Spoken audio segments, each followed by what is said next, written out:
کا پہلا لفظ ترل جبال جامدہ، آیت نمبر 88 سورہ نمل کی.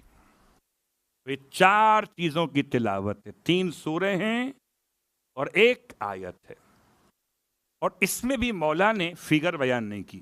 اس کا مطلب ہے کہ اس کو کم از کم 1 بار تو پڑھنا ہی پڑھنا ہے. مگر امام فرماتے ہیں کہ اس کو درد کے مقام پر ہاتھ رکھ کے پڑھو.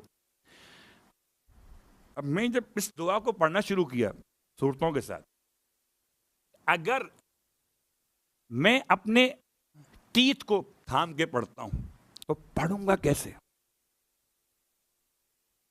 ادائیگی یہ حروف کے لیے آزادی شرط ہے، کیسے پڑھیں گے؟ تو پھر مجھے سمجھ میں آیا کہ مولا کا اشارہ مقام درد میں باہر کی طرف سے ہے، ورنہ اگر الحمد پڑھیں اور غلط ہو جائے تو پتہ چلا درد کی جگہ بے درد نہ ہو جائے، کہاں نکل جائے گا؟ لہذا تلاوت کے لیے سب سے بہتر طریقہ یہ کہ جس مقام کے درد ہونا باہر سے ہاتھ کو رکھ کر ان 4 کی تلاوت کریں، الحمد اور اخلاص اور قدر و سورہ نمل آیت نمبر 88، اور پھر واسطہ دیں امام جعفر صادق علیہ الصلوۃ والسلام.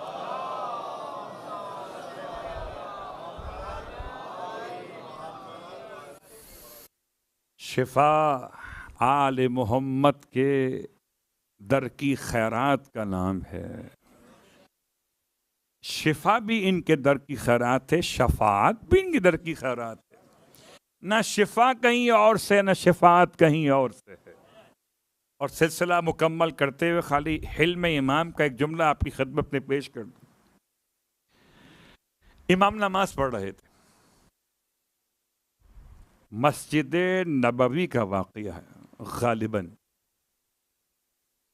اور ایسے میں کوئی حج پہ جا رہا تھا یا واپس آیا تھا، حاجی صاحب تھے، وہ بھی نماز پڑھ رہے تھے. اور حاجی نماز تمام کی تو پوری مسجد میں سوائے چھٹے امام کی کوئی نہیں تھا، اور چھٹے امام کو کوئی پہچانتا نہ تھا باہر سے آنے والا. کیا مطلب؟ کہ امام کے پروٹوکول نہیں ہوتے تھے. آج کل تو کیا جملہ استعمال کروں، کچھ نہیں کہہ سکتے سوائے درد دل کیا، کہ جنہیں ہم معیار سمجھتے ہیں کہ یہ آل محمد کی بارگاہ سے اگر بیان کرتے ہیں تو عمل خود بھی تو کرتے ہوں گے. کس بات کا خوف ہے؟ موت کا خوف ہے. تو جس کی موت آئی نہ ہو اس کی موت کوئی لا نہیں سکتا، اور جس کی موت آ گئی ہو یہ کوئی ٹال نہیں سکتا. اگر یہ فلسفہ سمجھ میں آ جاتا تو شاید سیرت پیش کرنے میں آسانی ہو جاتی. میں نے کچھ بھی نہیں کہا کسی کے بارے میں اور سب کچھ کہہ دی. صلوات پڑھیں محمد و آل محمد.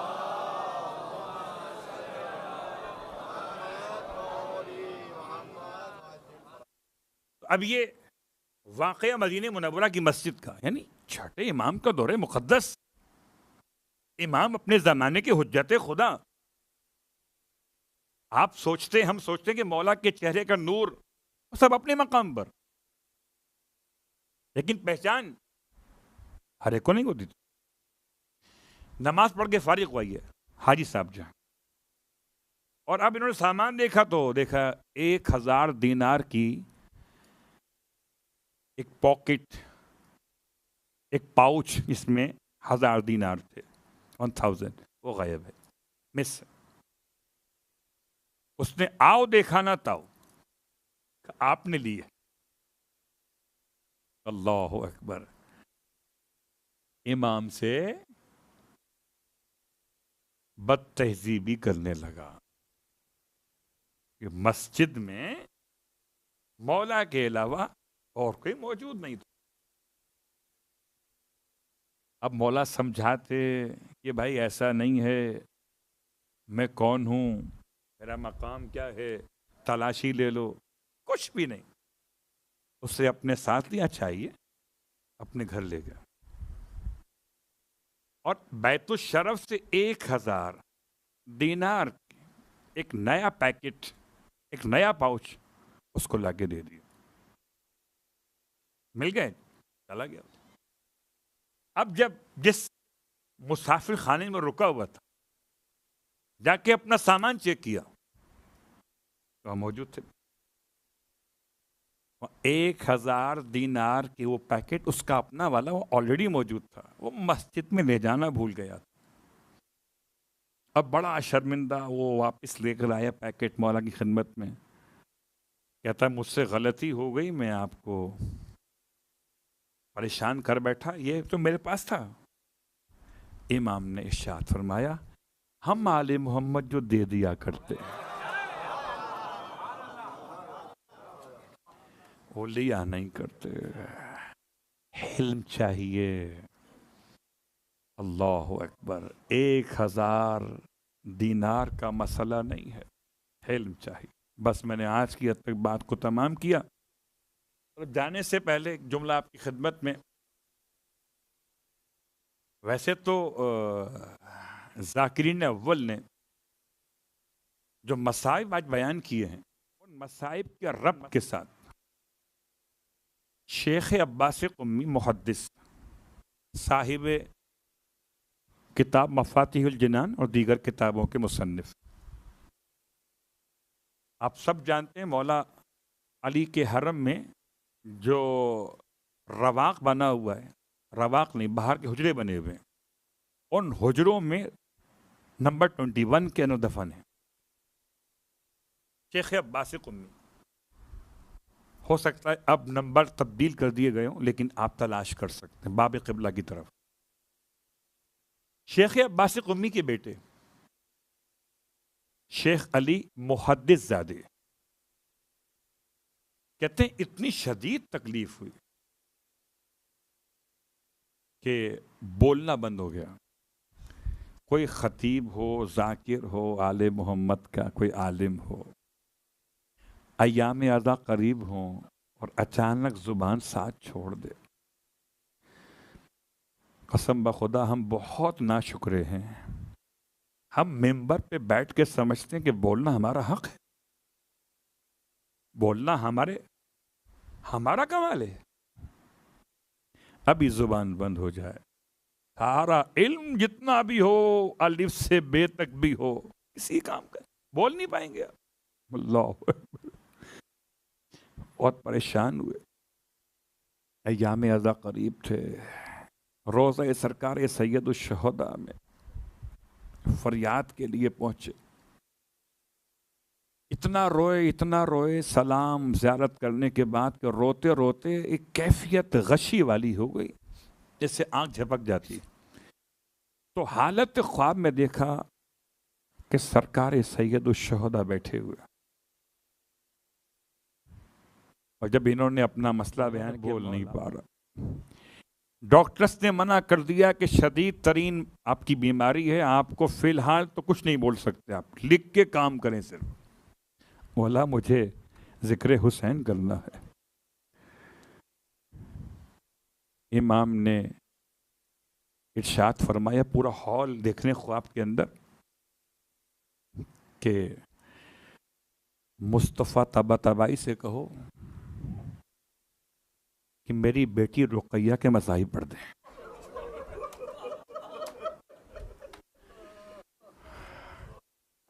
اور جب یہ مصائب پڑھیں تو تم دعا مانگ لینا. کہتے ہیں اب جو پلٹ کے دیکھا انہوں نے تو یہ ان کے رشتے کے بہن بھائی تھے مصطفیٰ طباطبائی، وہ بیٹھے ہوئے کونے میں. انہوں نے وہاں سے حکم امام پا کر مصائب پڑھنا شروع کیے. مولا حسین بھی روتے گئے اور انہیں والو شہادت نہیں پڑھوں گا، 2-4 جملے خاص.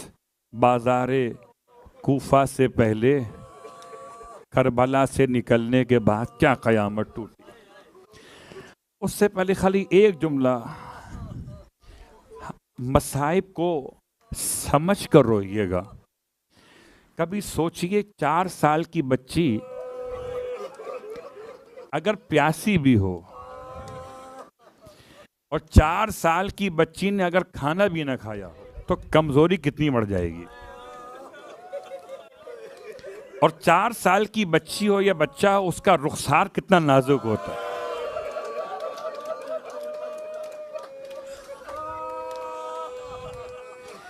اور پھر اگر کسی بچے یا بچی کو کبھی گھر میں کسی نے ڈانٹا بھی نہ ہو،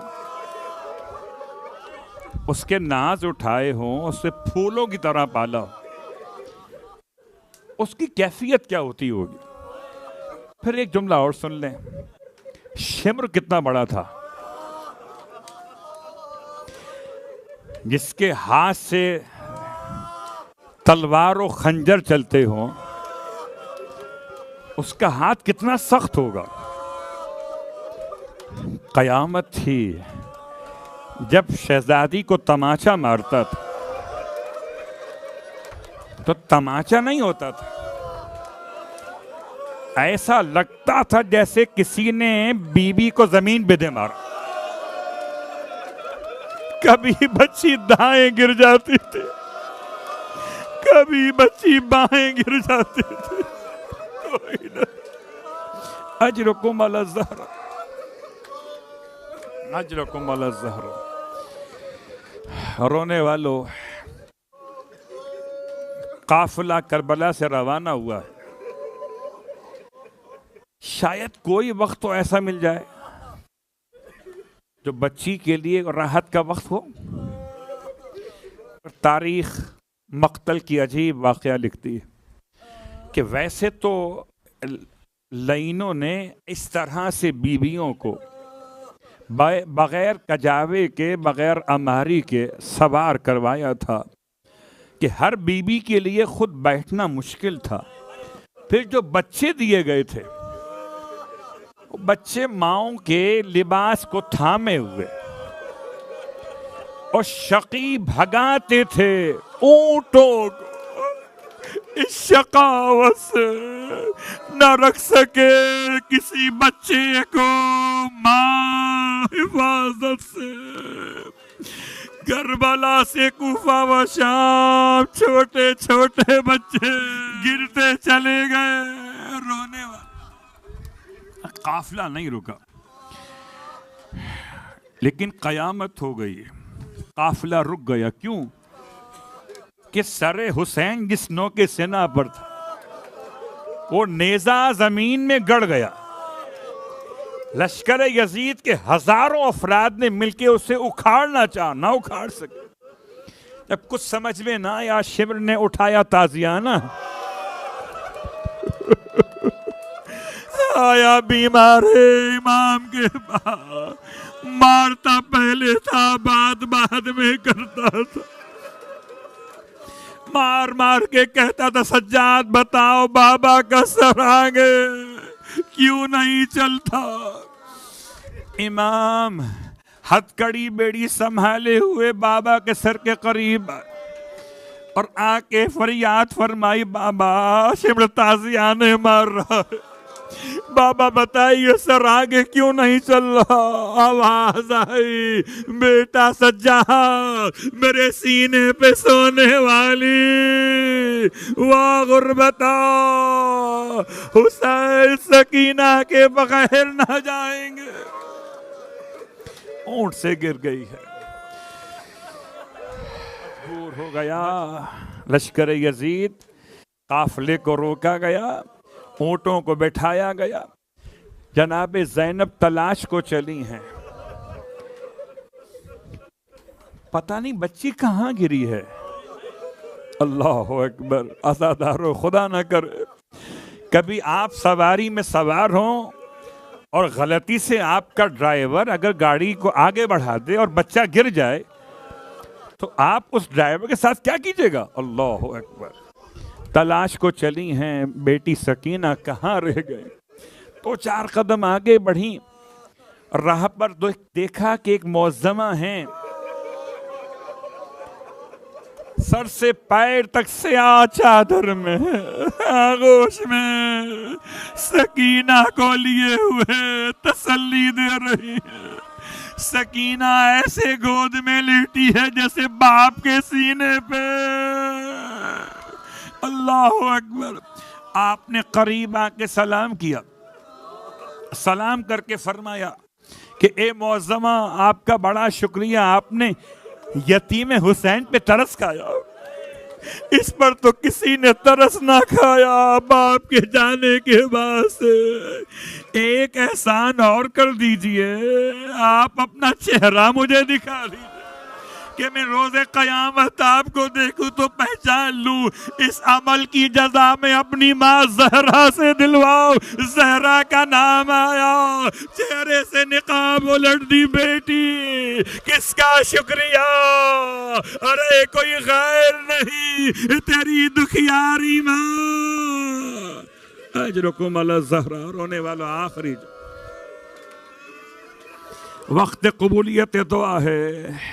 بی بی رقیہ کا واسطہ دے کے دعا مانگی, بی بی سکینہ کا نام لے کے دعا مانگی ہے. اور رونے والوں, خدا یتیموں کی دعا بڑی جلدی قبول کرتا ہے. جناب زینب نے بچی کو آغوش میں لیا. اب پریشانی لشکر یزید کو یہ ہے کہ ایک دفعہ گری ہے, پورا قافلہ روکنا پڑ گیا. اب اگر بار بار گرے گی تو سفر بہت تاخیر سے گزرے گا. بی بی زینب فریاد فرماتی ہیں, ایسا کر ہمارے ساتھ اونٹ پہ بٹھا دے, بندھے ہاتھوں سے سنبھال لیں گے. یہ ملعون کہتا ہے میں نے اس کا انتظام کر دیا, اب بچی دوبارہ کبھی نہیں گرے گی. آپ سمجھی نہیں کیا انتظام کر دیا. شاید کوئی اماری منگا دی ہے, شاید کوئی محمل کا انتظام. قیامت کا جملہ تھا, رسی منگائی گئی. ہائے شہزادی, واہ محمد, واہ مصیبت.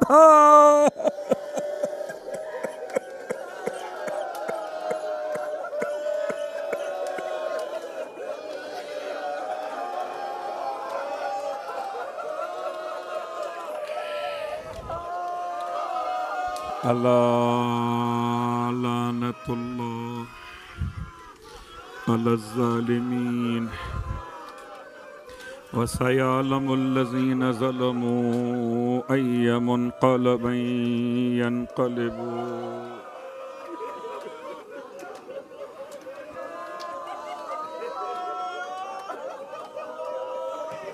اے خدا, اے خدا, تجھے واسطہ ہے, واسطہ ہے یتیم حسین کا.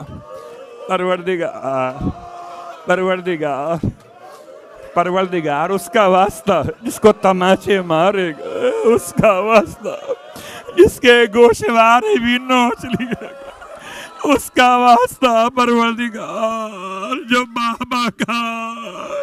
بابا کا نام لینے پر جسے تازیانے مارے جاتے تھے.